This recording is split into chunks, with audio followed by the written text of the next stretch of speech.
webinars that are happening as well. So if you click on that link, you'll see that. And we have one, how to create a Facebook ad, and is it really beneficial for your business? Surveys and 12 subject lines that will help you get your emails opened. So we are just here, we're listening to what you are doing and how we can help you. Also check out our blogs. We have a blog that is fabulous with upcoming tips, tools, and trends that will help you, again, with your marketing to keep abreast on all the great things that are happening. The other thing that I love and didn't know we had was Pinterest is incredible. All you got to do is go to pinterest.com/constant contact, and we have great quotes and tools and anything about Pinterest or Instagram. We have great infographics there, as well as YouTube. Fantastic videos to help you with simple tips to get your emails open, to what is Instagram and why would I be on Pinterest. So all kinds of great information for you, resources that are free. Well, I don't want to delay any longer, so what I am going to do is I want you to know that Jay has been, as it says, he's been in the marketing business for many, many years, from print to radio, and he's going to share with us his aspect or perspective on why and what to do to plan your 2015. So Jay, what I'm going to do is I'm going to go ahead and give you privilege to show your screen. Yay. Yay, and we so thank you for letting us, for taking time out to share with us some wonderful tips that you have learned throughout the way. Oh, my pleasure, Paige. Thank you so much for the introduction. Can everybody see the screen that I've got up right now? You're rocking. We can see it. Looks great.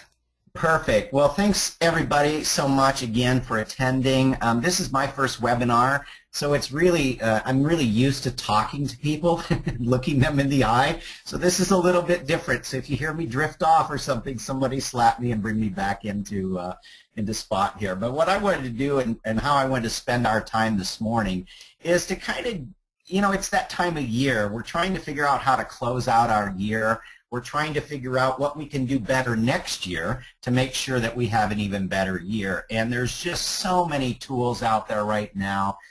There's so much conversation around social and how to make it work for you that I thought I would just spend the next 55 minutes, and it'll go fast, I hope, to be able to help you understand better what works for you, what might work better, and how to get it all in one place. So we'll just dive in here real quick. I just want to answer the question, who the heck am I? As Paige mentioned, my degree is actually in broadcasting business, and the reason I mention that is because I'm one of those few people that you've ever met that is actually doing exactly what they were trained to do. I've been creating content since before it was digital. I have experience with typewriters and carbon paper and the first fax machine. By the way, it only took 8 minutes to transmit a 8.5 by 11 black and white piece of paper, and that was a big deal back in the day. I have a Live with Jay radio empire. What that means is I've done radio shows for a number of years in the Kansas City area and all over the world to try and interview business people. If you've ever been to one of my live events that Paige and I put on, we call it Connecting the Dots.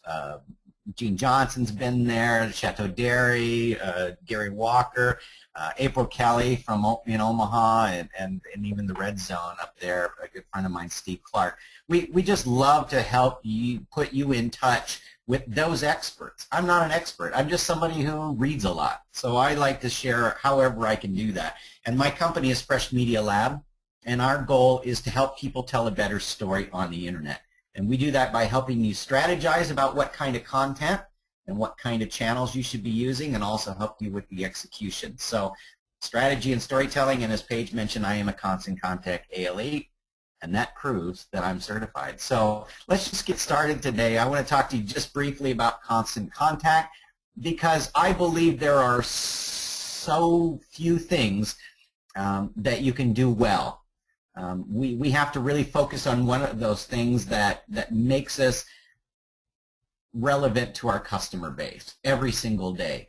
And I preach and I believe that the two most important things you can do is to contact them with email. We still talk about all the time about how important email is, and I just read a survey this morning literally that said if people want to be contacted at all by their business, they want it through email. And that far outpaced social media and even phone calls. People just want a quick email to let them know that they're relevant and they're still around. So that's an important part of it. And so controlling that email list, building that email list, Jean Johnson can tell you that I happened to mention this to her years ago, and today they have a willing and able database of customers that they can contact at a moment's notice. That numbers into the tens of thousands, well, thousands anyhow. So that gives you a sense of what the value of that is in terms of how you put your time against that. The other thing I mentioned that you can control is your own content, and you can control that when it's on your own blog or website. It kind of gets away from you a little bit when you use social, but I think social is a great a tool for helping you promote that content and getting people to sign up for your email. Here's our quick agenda today. We're going to look at those 5 logos, and if you don't recognize those 5 logos on the right-hand side, you are in exactly the right place today, because we're going to help you understand, are they right for your business, what kinds of content works on them, how other people are using it. I've got some local examples and some regional examples of how people are using that, I think, in good ways. We'll talk a little bit about etiquette. What shouldn't you do? What shouldn't you do too much?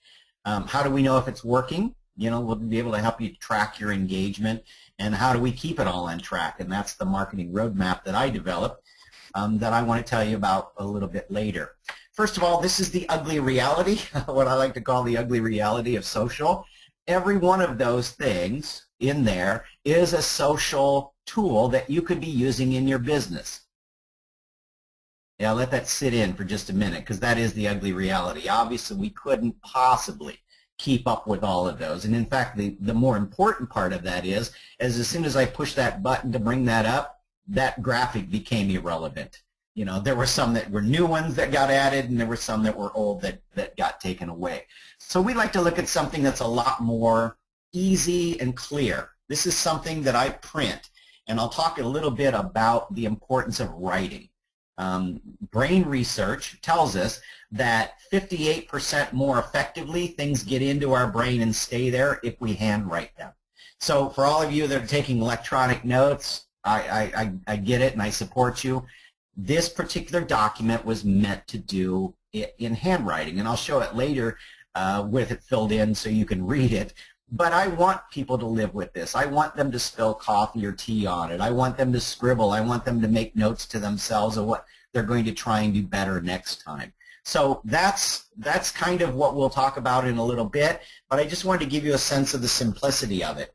You can see in terms of the number of marketing channels, I don't want you to manage more than 7 or 8 things at once. So let's get into Facebook here first, because that's the one that most people are most familiar with and they're most using out there to promote their businesses.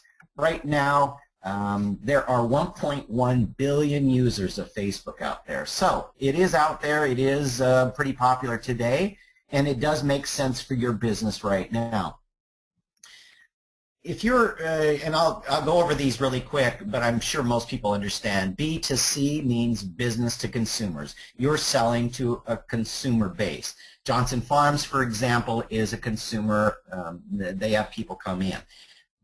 B2B is business to business. So Sean Kincaid, somebody like that, they're negotiating and doing business with other business people. And then there's the nonprofit area. So you can see that many, many people are out there on Facebook, and they're there for them. You know, they're out there. The question is how are you going to get their attention?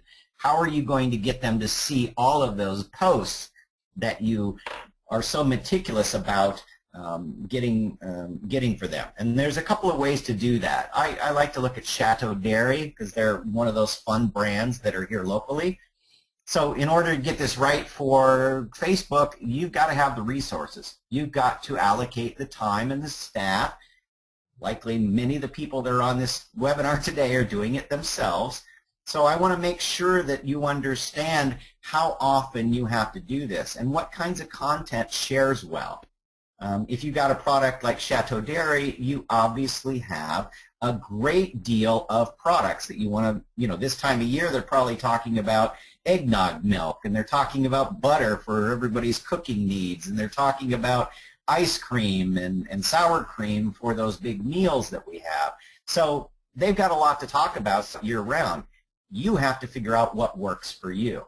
So Facebook content is a low-volume, high-value thing. You don't have to be on there exactly every day, but 3 times a week is probably a pretty good rule of thumb there.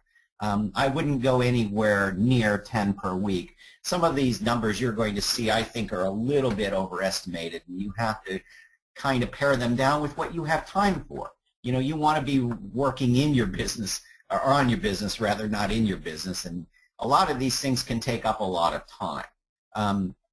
Please, please, please focus on this last one most importantly.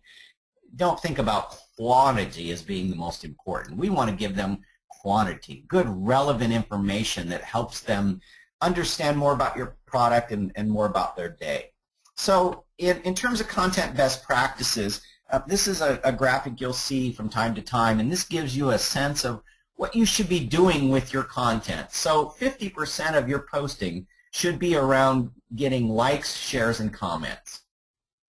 If you're not familiar with Facebook, let me tell you what Facebook is looking for.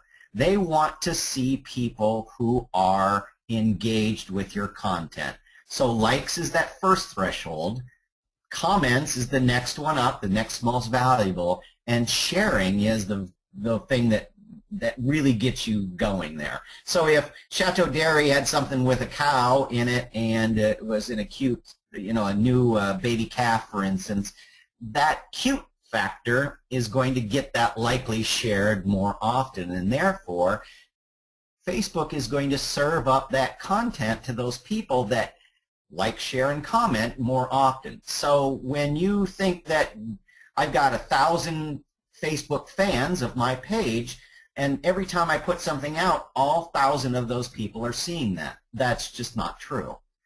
It's probably closer to 10 to 15% of those people. And again, the ones that are getting it on the most relevant and the most reasonable time frame are those people who like, share, and comment from you. So those are the ones that you should spend half of your time. You also want to be useful, informative about your industry itself. What are your products? What are your feelings and opinions about different things that might be happening in the world? Now, you got to be careful about being over politicized there, unless that's just who you are. And then you want to talk about 20% of the time about your business. Not necessarily the buy now or we've got a sale today, but you do want to get them to engage more with your content. You want them to ask questions and see if they want to know more. Now, everybody understands, I hope, that visual is, most of us are visual learners. So your ability to help people see your product better is incredibly important. And in fact, Paige mentioned earlier about Pinterest. That's one of the reasons that Pinterest is one of the top 3 social media tools in terms of engagement that exist here in the United States. And the reason because that is it's so picture-based. We love pictures. We love pictures even if they are the Patriots. We love pictures of rules and quotes, and that gives people a chance to integrate and to figure out a way of engaging with the content more. So keep in mind, if you don't have a visual product, you've got to find ways to make your content more visual. Some of these I'm going to go through really quick. I will provide you with a slide deck if you'd like to have one. Just kind of drop me a note in the chat box or something like that. Let me know, because some of these things are real specific to you. How are you going to decide what kinds of content you're going to do? And so this is kind of a worksheet that will help you. You'll see it with all of the social media that we're going to talk about. But try and figure out how those content pieces are going to play out. Is there something I can repeat again and again? And I don't mean repeat the content, I mean repeat the style. So every Monday I'm going to have a question of the week, for instance, and it's going to be a fill in the blank. And so therefore I know that I have to come up with my fill in the blank question for every Monday, and so on. So that's just kind of a sense of that. The other thing to do is about planning. And that's where you'll see more of this in the roadmap.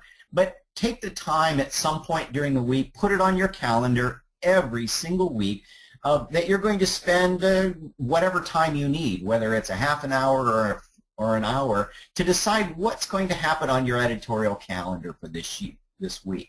What holidays are coming up? We always think of the holidays the day before they come up in terms of promoting. So I think it's important to find out how we're going to spend that real estate that we've got on our social media in order to promote what we're doing. And again, if you have other things going on like blogs, or you're using Instagram a lot more, use these other tools, these social media tools, to help you promote what you have going on, what activity you have going on in other places. That's a really good way of using it. So this is one of my favorite companies, Indigo Wild. You know, they've got the good smelling stuff that we love to walk by in the grocery store, or we like to smell it in our shower, or wherever our noses are. I think they're people that really do it really well. There are people who, you know, use their space to ask questions.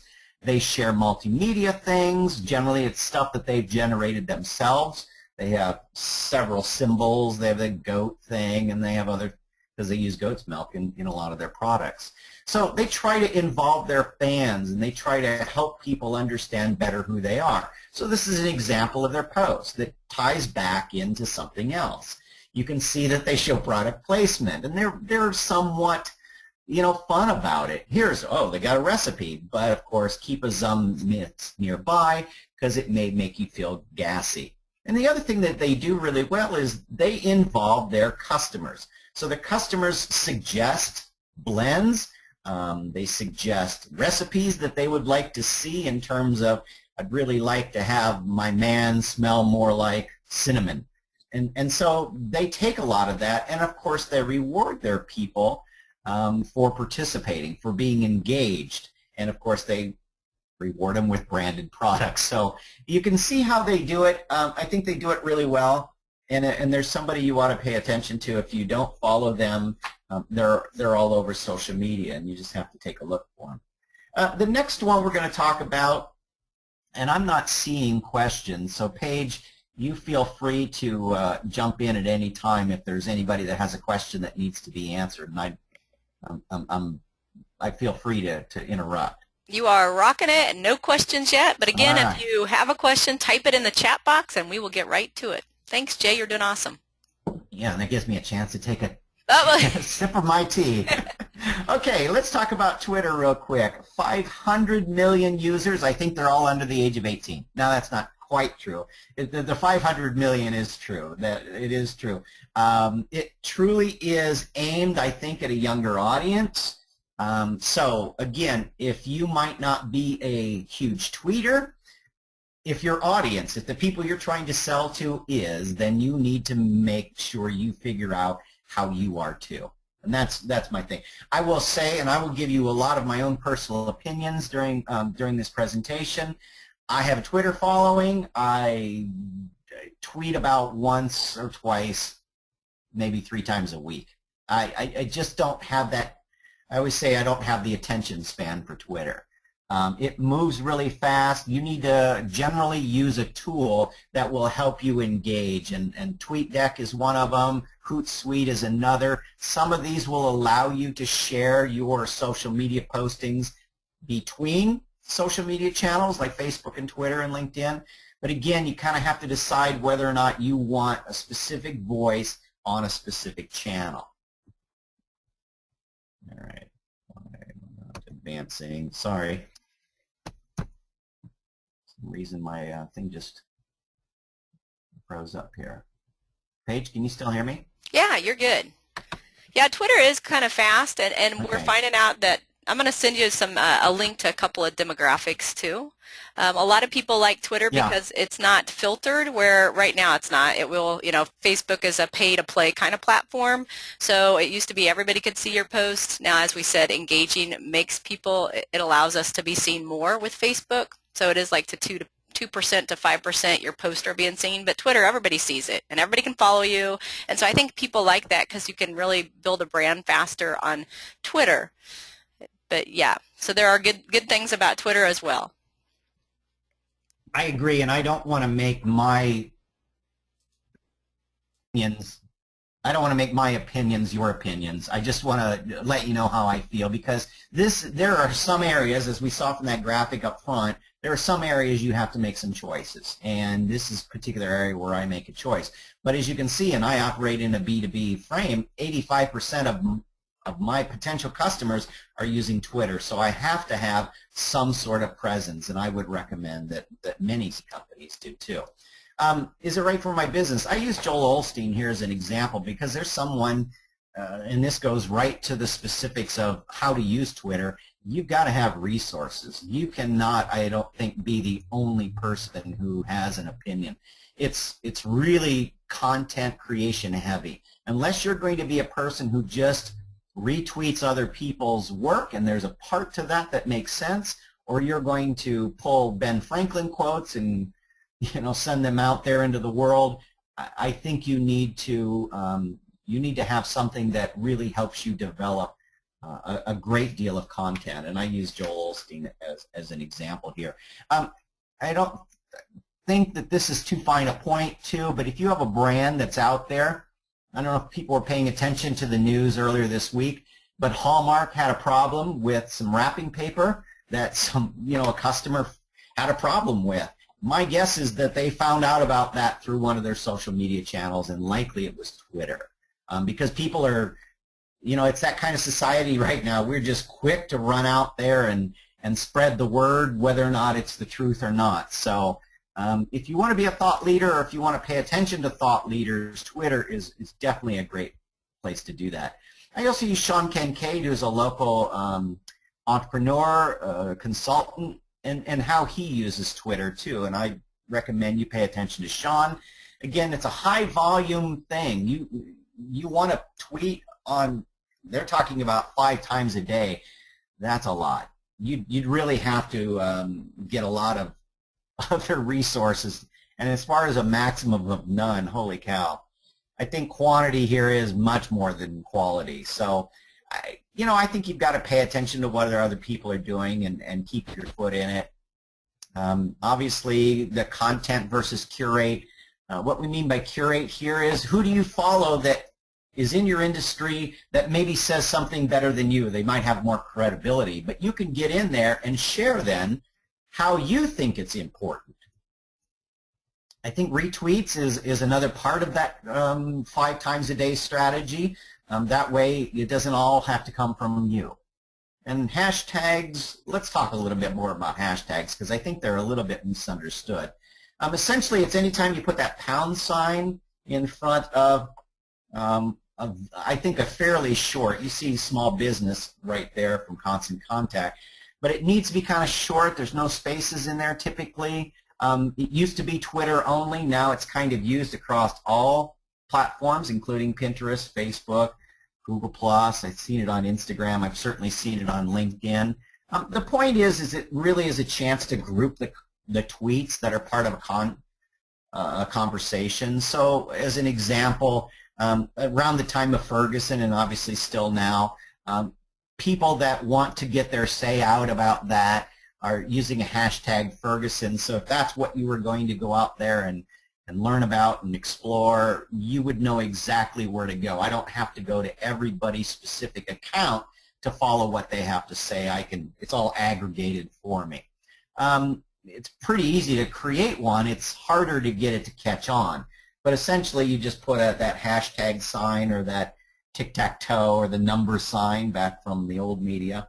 You just put it in front of a word or a phrase without spaces. And again, keep it short. Might go out there and do a little testing first to find out if somebody has already started using it. In terms of hashtag abuse, I think what you have to keep in mind is don't use too many hashtags in the same post. What I mean by that is people start to think it seems spammy, if that's a word, when they see too many hashtags in the same post. So keep an eye on that.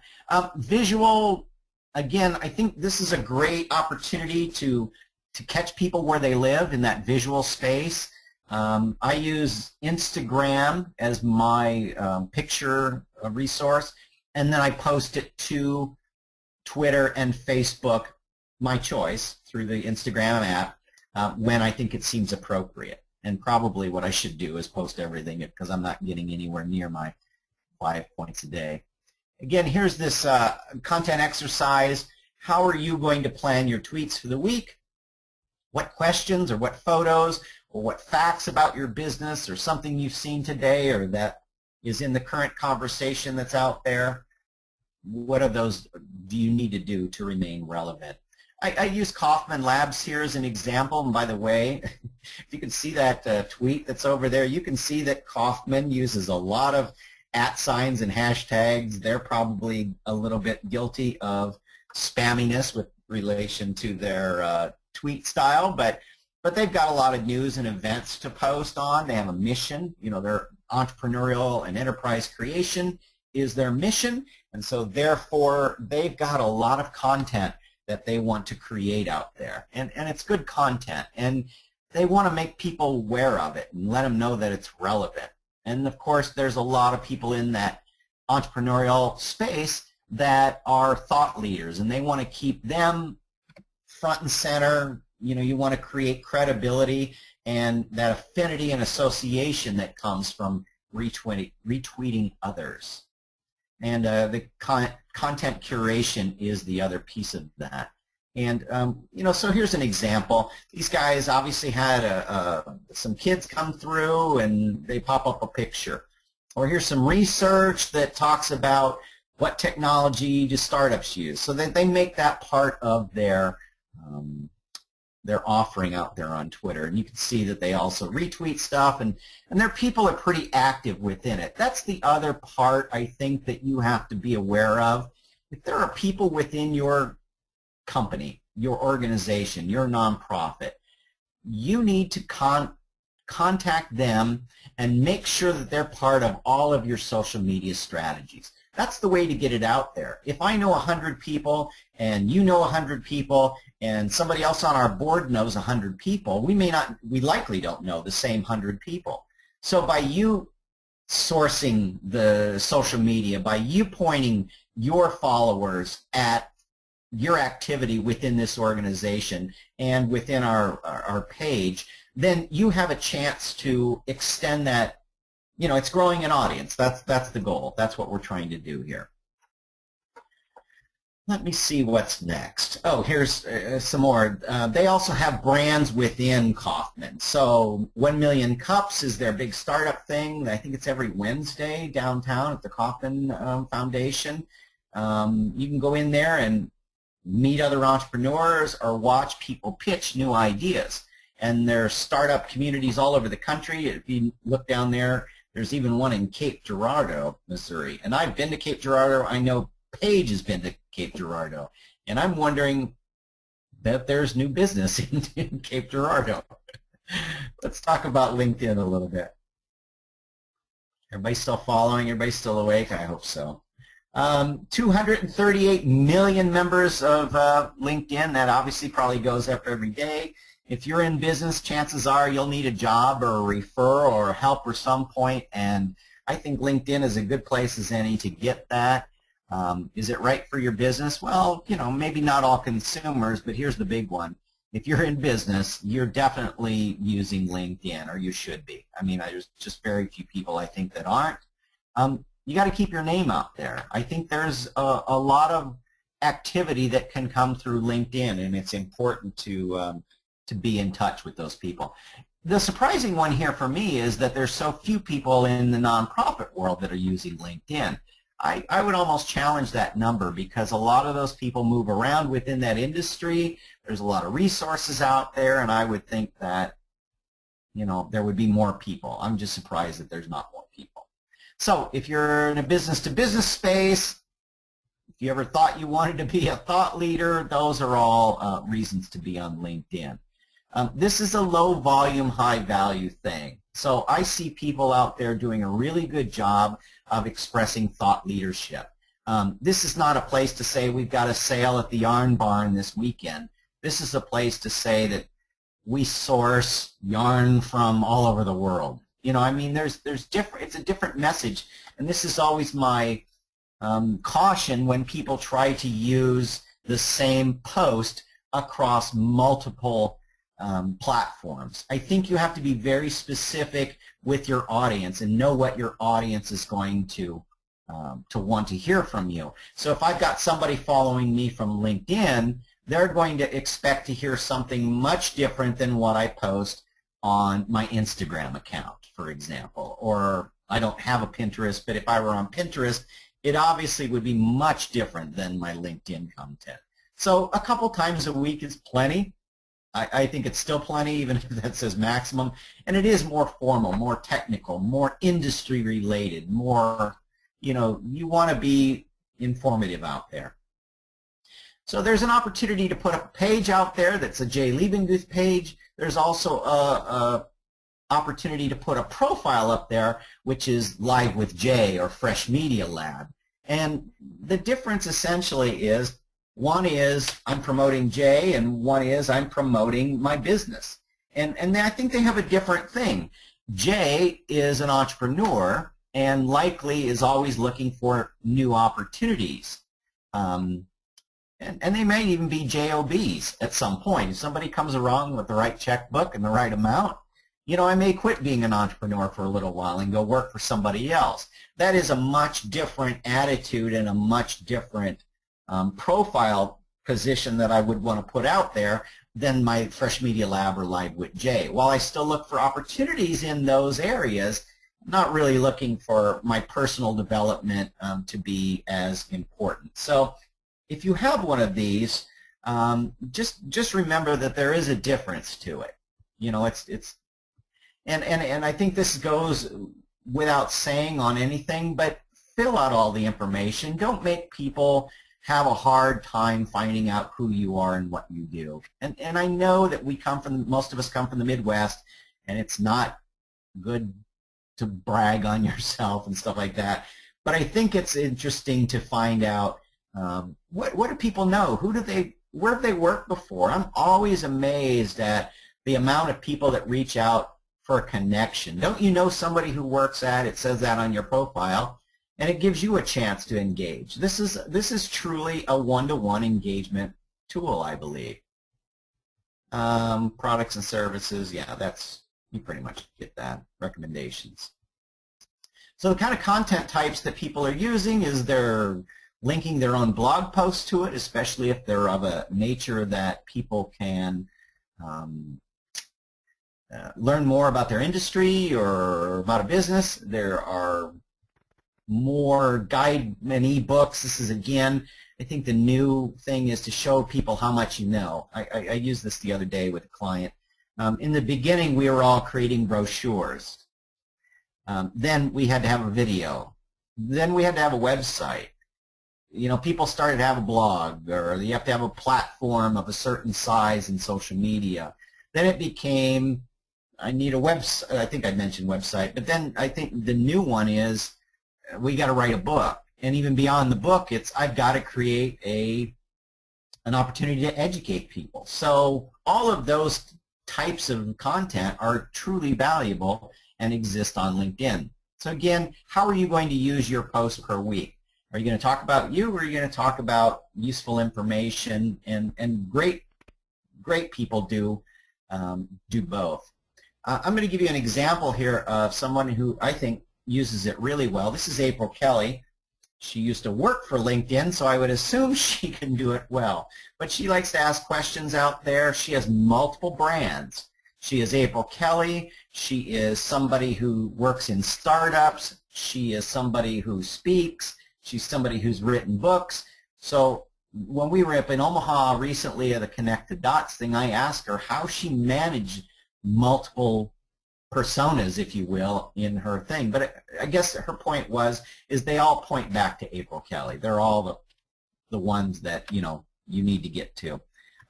She does consider herself, and she is a thought leader, especially in the area of social online and new business startups and entrepreneurs. So you'll notice right down there under those posts, she is spending, I mean, there's a post there every couple of days, every 4 days. So she's somebody who is spending a great deal of time starting conversations. I think that's a good place to be, but you've got to keep up with it. And as an author, that's what she's done. Here's an example of some of her recent posts. These aren't incredibly long, but they are informative, and they add to the mystique and the information that she has to share with people. I thought I had a slide. Yeah, here's a slide here. You can see this is an article that was written back in September. She had 163 separate people that had read this article. Now, not huge. She's probably gotten well over 1,000 people, but if you figure that 10%, maybe even 5% of the people are engaged with you at any one time, that's a pretty good number without having to pick up the phone and call them. So it's a really good platform. Again, I think it is your professional spot. It's your professional persona that you're putting out there more than just your friends and family. I'll talk a little bit about Google Plus now. Again, this is one of those that you really have to decide, is it right for your business? And these numbers to me seem very low. There's 343 million members of Google Plus. Now here's the word I didn't say. I didn't say active. And again, I'm going to give you my own personal opinion, and this one always feels a little bit weird to me because I understand what Google Plus wants to be. I just don't think they're there yet. I mean, look at the engagement from a nonprofit standpoint. I would have to say if you're a nonprofit, you just wouldn't pay attention to this right now. It's just not time. So who is it for? Well, if you're a content creator, if you've got a lot of media you're pushing out, articles and videos and pictures and audio content, you'd really want to use a lot of Google Plus. Here's the reason why I think people are trying to use it more, is they believe, quite rightfully so, in search engine optimization. I'm sure you're all familiar with that. And so you want to be out there and be seen. You want it to be seen in context of the world's largest search engine, and that's Google. So it's not too hard to understand that Google loves Google. And I think this is kind of the, sorry to use this metaphor, but the gun to the head that causes people to use it when they don't even feel the need to use it. Because they understand that Google drives a lot of the engagement that's out there, especially in search. So if for no other reason than that, and it's a great place to put content, I would take a look at Google. Medium volume, if you're using Google Plus at this kind of level, I hope you're using it very effectively, and that is make sure that keywords are a huge part of your post. Make sure that you have a plan to get this out there. So I've seen a lot of photos, I've seen a lot of videos, I've seen a lot of infographics out there. It's a great source for that. Just please, please, please make sure that you are finding a way to make it effective for you, because we all know that there's plenty to do out there in our businesses. Here's Pinterest. This is the little sleeping giant. Between this and this almost exclusively, this is the third largest social network in the country. I know that might surprise a lot of people because you think, I do, that it's only about little knick-knacky things that my daughter is planning for the baby's room, or it's my nieces and all the things she wants in her wedding, and all these people that create these boards and these lists. But 15% of all internet usage in the country is being driven by Pinterest. It drives more user traffic. Now this is hard to believe, but this is a stat I saw. It drives more traffic than Google+, YouTube, and LinkedIn combined. This is about mobilizing an audience. So is it right for your business? B2C obviously is its strength. People are looking for things that are related to their own personal lives, I believe. But there is a lot of usage. I know Paige has sent me there a number of times where there's some great infographics about content strategy and marketing, and there's good content out there. And plus, I have, I like to build things too, and I have that art background, so I like to find ways to make sure that I can use, get ideas for my little projects around the house. So it has value. You have to decide how much value does it have in your own business. So, for instance, do you have products to sell? And I hate to keep picking on Gene Johnson, but Gene does these wonderful, masterful, small flower pot things where there's some of each of these little plants that I would have no idea how to assemble without a recipe, without a roadmap, if you will. And so Jean, I'm sure, puts some of this stuff on Pinterest, or else she should, because she's got lots of images, those flowers, or the kids playing among the pumpkins, or the great lines of rows of mums when they're first put out in September. It's all great work, and it causes people to want to engage. So high volume, high value. 5 times a day, I would think that that's a lot. That's an awful lot. But images are important because 90%, here's why visual content, pictures are important. 90% of the information that's transmitted to our brain is visual. We have to read about it. We're lazy. We want to see a picture, right? We don't want to read how to do that. We want to look at a picture and assume we can. Why do you think Lego blocks don't come with instructions?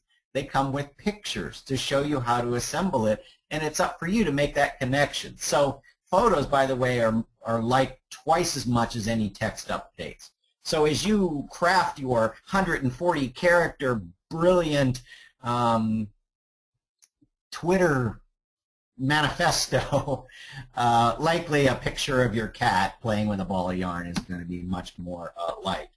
67% say images are very important. So yeah, so the kinds of content you want to have on there are obviously related to pictures and how can you express your company through Pinterest. Here's another, just a worksheet for you to use later to make sure that you can find a way to figure out how you're going to use Pinterest in your own business. And these are great. I mean, you can tell that you look at these things as they go by, including those, and you go, I want to know more about that, or I want to know how to do that. So that's where we're at. I want to talk to you with the remaining time about how to manage all this, and we'll have some time, I hope. I mean, I know I'm flying through this, but I hope we have some time for some questions at the end. So it's the cobbler's children, right? We all want to know how to do what we do better for our own businesses. Yes, somebody's on. Everybody muted out? Anyhow, let me just push through here. So when I decided that I needed a way to better manage how I was spending my marketing time, I had to come up with a tool. And so this is the original marketing roadmap as I first saw it. And then it grew to, okay, I had to fill it out. I had to see if it would work, right? So I don't even know what project. I think it was for my own business. How do I want people to engage with me? And again, I think writing is the best way to do it. And ultimately, then I had it printed. So I'd like to take you through this real quick. In general, like I said earlier, the brain science tells us that we want to write, that the writing connects in our brains much better. So this was made to do that. This is the size of a blotter piece of paper, which is, you know, those things you used to keep on your desk where you could write and have your calendar and everything. This is that size. I bet it's about 11 inches tall and maybe 17 wide. It's a big chunk of paper. You can print it out. I think we've provided a file for you to, or if you want to meet sometime, I'm happy to hand you one and even autograph it for you. But basically what we want to do is create that roadmap that we're going to know how we spend our time each and every week on our marketing. So let me just kind of break down the sections of it for you. So this is a flexible document. Even though it's hard printed, the flexibility comes from that first line which says the time frame. Now until when? So if it's now until the end of the year or now until the end of 2015, it's a pretty broad document, right? It's pretty wide, and the goals you're going to have on there are going to be annual goals, and the messaging and everything else is going to be somewhat wide. Now, if I put that this is my marketing roadmap for the next week, and this is my time frame from now until next Friday, you can see we've narrowed the focus. I can be very specific about my goals. I'm going to say then in the next 7 days, I'm going to make sure we let them know that they should take our end of season survey, or I want to make sure that I push nothing but free shipping is available until next Friday, or if you ship by next Friday, you'll get it in time for Christmas. You can be very specific with that. And then the message is very clear. It's what do you want to convey? And again, that's going to vary by channel. Here are the marketing channels, and I'm going to fill out the first two for you. Not physically, but I'm going to tell you what I think goes in those first two. One is your email. How are you going to communicate to your people on a regular basis? Because that's the one that they want to hear from you most.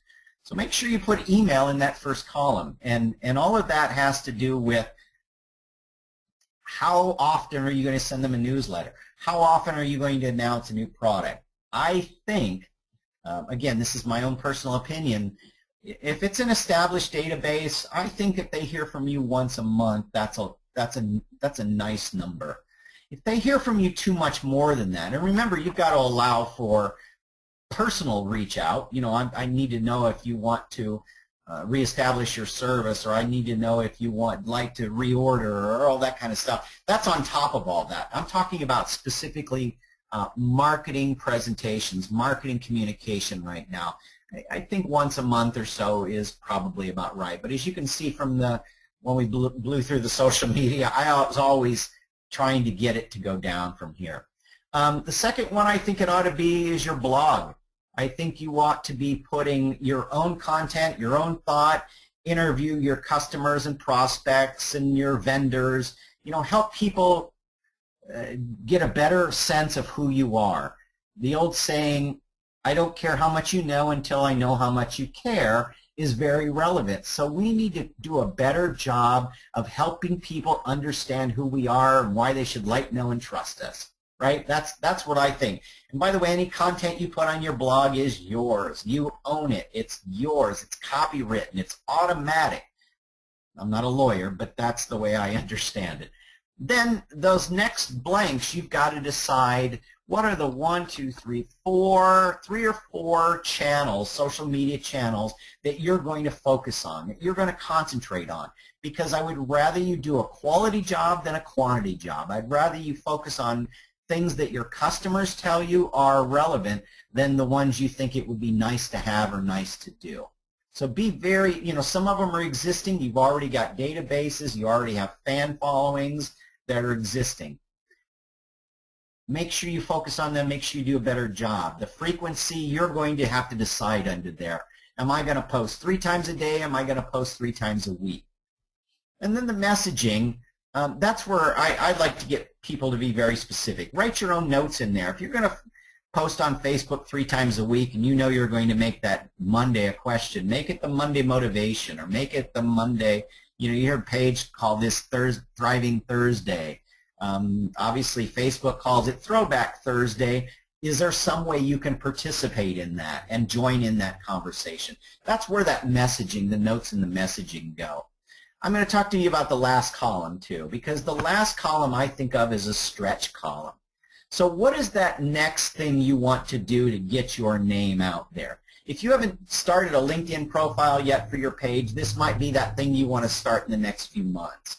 If you want to get in an industry journal with a magazine article, that's something to strive for. That's something you have to plan for.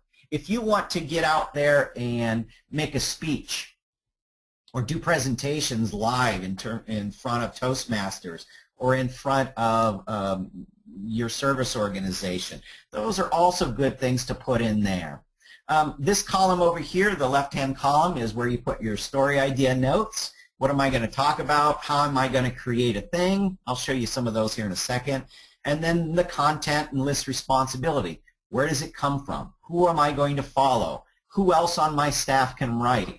Who else can tweet for me when I'm out of town? Those are the things that we want to make sure that everybody knows where it is. Moving parts, what are those people I'm following? What things do I have to do to make sure that my posts are seen? Do I need to check out Hootsuite so that I can post to more than one social site at a time? Those are all things that you want to put in that column. And then measurement, finally, there are great ways of measuring engagement out there. They cost hundreds of dollars a month, and they're great, and they'll tell you how you're doing. However, I want you to start smaller. Facebook already has ways that you can tell how many people have engaged with your post, how many people watched it. You saw on April Kelly's story, we showed that. Those are just all ways. Keep track of how many people liked your photograph for you. Just make notes and know that you can tell organically how many people are engaging, and as you do things and make more predictable how many people are paying attention. So I work with Shadowcliff Lodge, which is a great place to stay. I'm going to make a pitch for it here really quickly. It's a real back to nature kind of place up at Grand Lake. Grand Lake is the largest fresh natural occurring lake in Colorado, and it's just a beautiful place. So I work with them on a marketing committee. It's all volunteers. We're only open from, I think it's like Memorial Day to Labor Day, at the end of September. So it's a short season, and we work with volunteers. So this, we met, and this is what we came up with, a roadmap for our last season. So we talked about our engagement goals. You know, we wanted to get 500 social followers and 150 on a professional list. We did well. We didn't hit our numbers, but we did well, and we know that we can take this next year and update it and say what worked, what didn't work. You can see there in the messaging we talk about it's a sustainable facility and we have a mission. It's European-style accommodations. It's for people who like to travel, ecotourism. It's camp for adults. I mean, it's all these things, and by having this in one place, we're able to figure out, without trying to think every time, what are we trying to say. The channels we use is we have a blog site, we have an email newsletter, we use Facebook, Twitter, we have a LinkedIn group because we're trying to attract more professionals who will bring groups into our facility. We have a Flickr account. We're going to merge that over to Instagram. And then we did an event in September where we invited people in and gave them a preview of the facility that worked out really well. You see the story ideas on the side. All those stories got written this year because they were written down. That's just one of those things. We knew that they were, it was important. Some of the moving parts, we're still trying to figure those out. We're still trying to work our way. But at the end of the year, we did know that we grew our influence. We pulled off that event, and we're continuing the blog posting past the season. So it's a very aspirational document. It's something that I think will help you a great deal. I'm getting really close to the end of time, so I'm going to blow through this real quick. This is another organization that I did some work with. It's a professional services company, and they're a startup. So they had very specific goals about engagement and how they're going to present themselves. And you can see it's a very detailed thing with a very specific measurement, and it's a thing that's growing really quickly. So it can work for a small company, working for a nonprofit. It can work for a full-on business. You just have to decide how big you want that scope to be.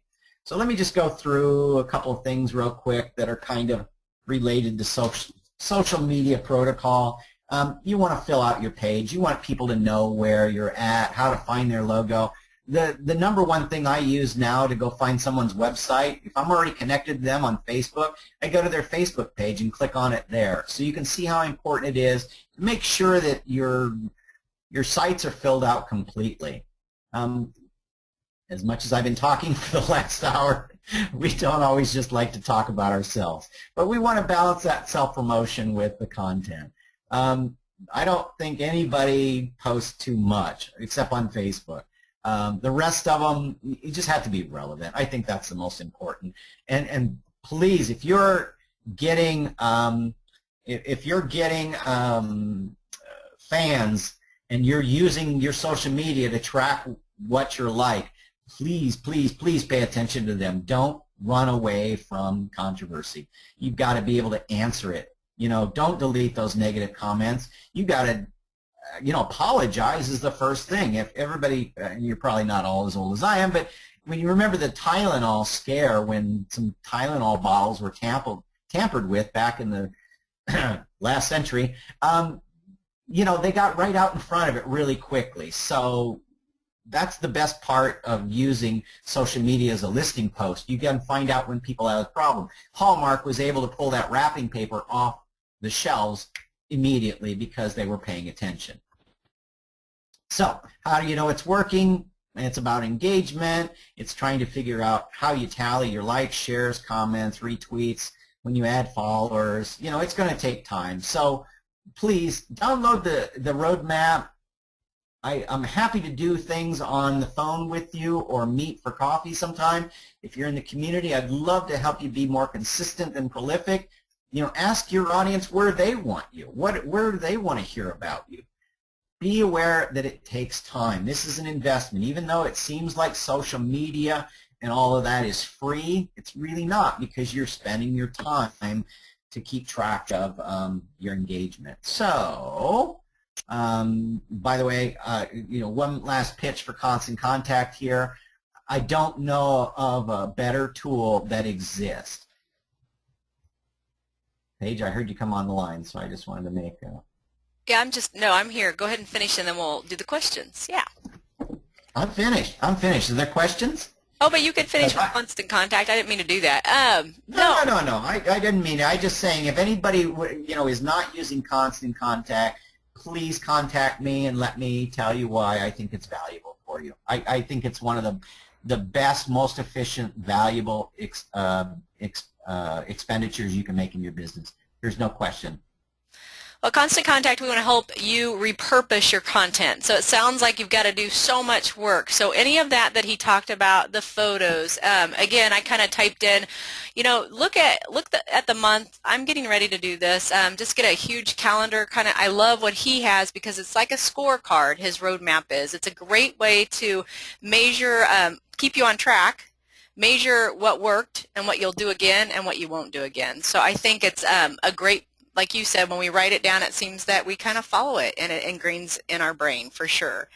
So I think wonderful job. Thank you so much for the wonderful tips on frequency and the different social, but as he says, you can get overwhelmed and you can't do it all. So you need to focus on where your audiences are. So I always say ask your audience, ask your customers, see where they're hanging out, because it is changing quite rapidly.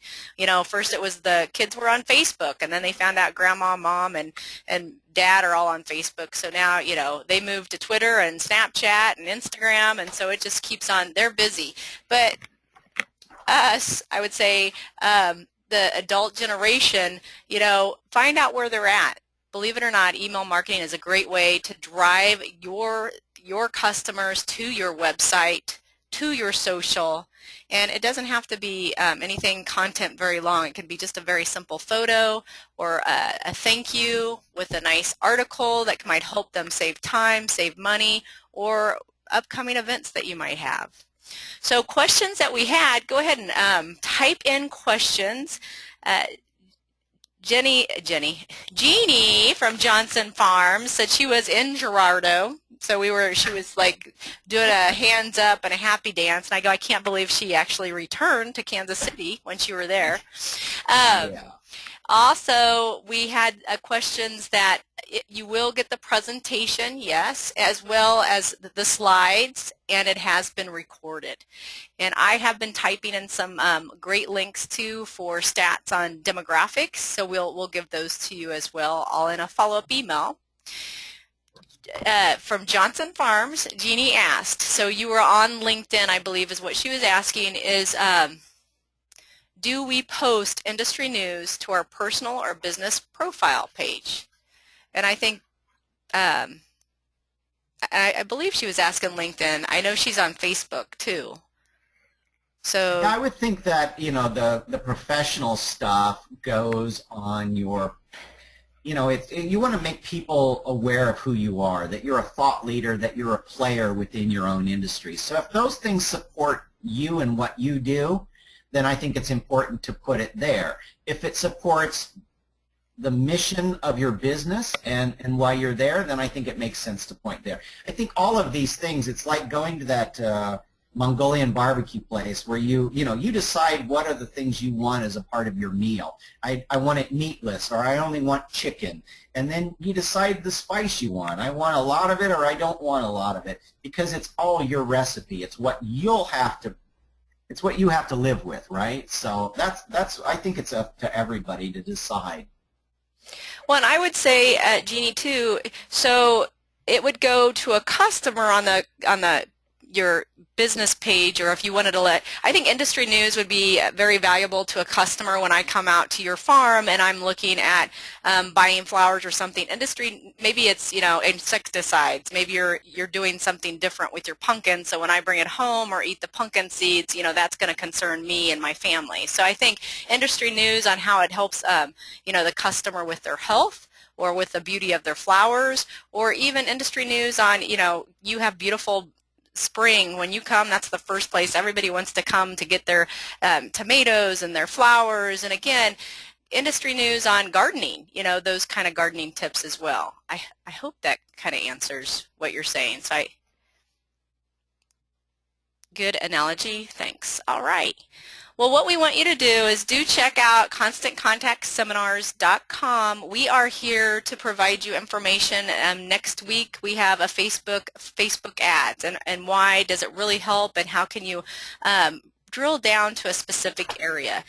Tomorrow we have 9:30 to 10:30 to show you Constant Contact, and just to show you how easy it is to pull in your social media buttons and to drive people to your website. So creating links, dropping in a YouTube video. And then today we want you to know that here is Jay, and we're going to send you a follow-up email so you can connect with him if you want, ask him questions, or even sit down and do a brainstorming session with him as well. I always say renting Jay's brain is a fabulous, incredible experience because he is so creative no matter who he sits in front of. He always gives great ideas.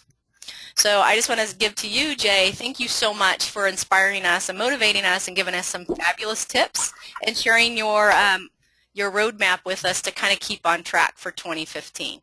And thanks to you, Paige, and thanks for everybody coming out today. It really, I really enjoyed it. I hope it was not too boring. I know it went really fast. And please, please, please, everybody have a wonderful holiday season and make 2015 your best year ever. And if there's anything I can do to help, please reach out to me. I'd be happy to do it. And that's at Live with Jay. Just search for at Live with Jay and you'll find him online. All right, we will send the presentation as well as the recording and also some helpful links. So we thank you so much, and keep your marketing simple, but remember, try to repurpose, and we'll send you something called Buffer and Hootsuite. So be looking in your email. They're a great way to kind of schedule and help you save time. Take care, everybody. We thank you so much. Thanks, everybody. Have a great day.